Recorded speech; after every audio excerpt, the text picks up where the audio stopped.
Here we are with update 22.14. Now this update includes the Octavia Maestra skin and the Octavia Maestra collection. Now you can buy the skin by itself or you can just buy the collection. Just keep in mind that if you purchase the skin by itself and then want the items included in the collection, you'll have to buy the collection by itself at a later date for the full price, with the exception of the Horos instrument pack. Now inside the collection we have the instrument pack, the Boltor Provora skin, which has its own unique reload animation, and that is also the reason why it can't be used on any other weapon besides the Boltor. There's also the Verismo Syandana, which is just a Syandana, nothing special, and of course the Maestra skin. Now besides the cosmetics, we have the addition of the advanced Captura tools, which they have showcased on developer Twitter accounts and the last dev stream. So what you can now do in Captura is place multiple cameras and then have that run along like it's an old western movie. And during this time you can also change the time of day if you're out on the plains of Eidolon. You can add text to the scene and write whatever you want, with a maximum of 5 text boxes being available, with a character limit of 30. Now they've also added 2 more filters, the Lotus Glow and the Edge of Shadows, as well as the ability to filter the opacity of those filters themselves. Now, if you want to know more about these Captura changes, I suggest you watch someone else's video that describes these in greater detail.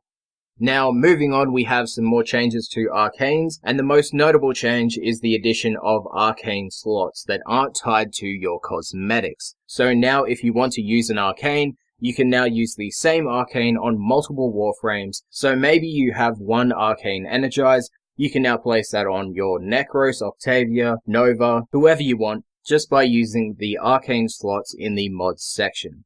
Now if you have Arcanes for your operator or your amp, you can equip them by going into your operator settings, customize. Now along the way you'll see install Arcane for your operator as well as install your amp.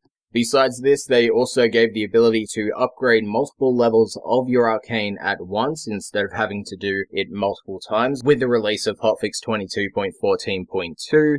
Now they have also locked Arcanes behind Mastery rank 5, and also you will only be able to use one Arcane if you have the Arcane helmet equipped on your Warframe. Now besides Arcane's cosmetics and the Captura changes, we have 6 new emotes that are basically dancing emotes. We have 7 new Captura Syndicate scenes with the Lua Nursery scene from the Arbiters of Hexus, the Corpus Ice Planet Wreckage scene by the Cephalon Suda, the Grenier Shipyard Manufactory scene by the new Loka, the Corpus Gas City Conduit scene by the Perrin Sequence, the Infested Ship Bridge scene for the Red Veil, the Grenier Settlement Reactor scene by the Steel Meridian, and the Orican Derelict Plaza scene for Cephalon Samaras.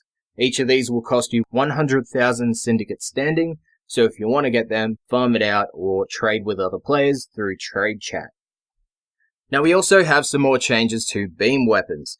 They've made it so the damage will now ramp up over a 0.6 second period, and after moving to a new target there'll be a delay of 0.8 seconds before it starts to decay over a period of 2 seconds. So you'll have a period of time where you get to keep that stored up damage. Now they've also made it so all beam weapons besides the Convetrix, Phage and Ambulis will start their damage ramp up at 20% instead of the previous 10%, and as for the Convetrix, its firing will start at 60% for its base fire, and for its alternate fire that will start at 80% damage. For the Phage it will start at 70%, and the Ambulis will start at 30%. They've also made it so multi-shot chance will apply more consistently to each beam weapon, and they've made it so weapon range mods, such as Sinister Reach, will no longer affect the distance of chains for the chainable beam weapons like the Amprex and Atomos. However, it can still affect the beam distance. Now besides those changes, the Amprex, Cycron, Atomos, Synapse and Flux Rifle also got some changes. The Amprex chain range has been increased to 10 meters, with its damage being reduced to 22. The Cycron has had its range increased to 24 meters, but its mag size decreased to 40.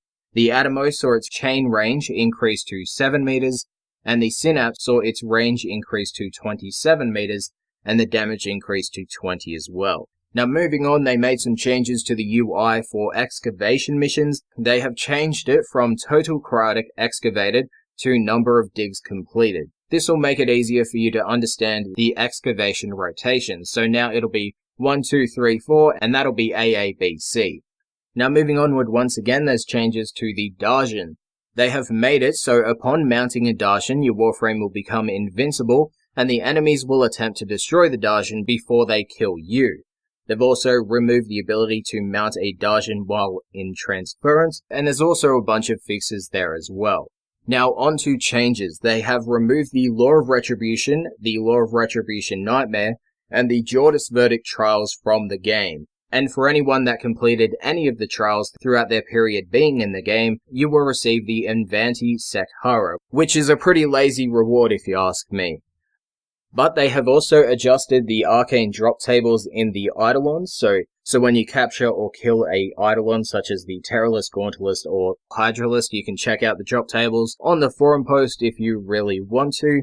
After placing an Orbiter decoration, you will now have the option to place another if you have one of those items in stock. They've allowed Vacuum to now suck up Atlas's rubble. They've made it so when you complete a bounty stage, the affinity that you earned before that stage was completed won't be removed from your account. And besides that, there is a bunch of fixes and a lot more changes which aren't that important to read out. So if you want to know exactly what they were, you can check it out on the forum post or read it on the screen. There's also the Hotfix 22.14.1 and 2 changes and fixes up on the screen as well. Once again, if you want to read that, they're on the screen, or you can just check it out on the forum post. Thank you for watching, and I'll see you guys next time.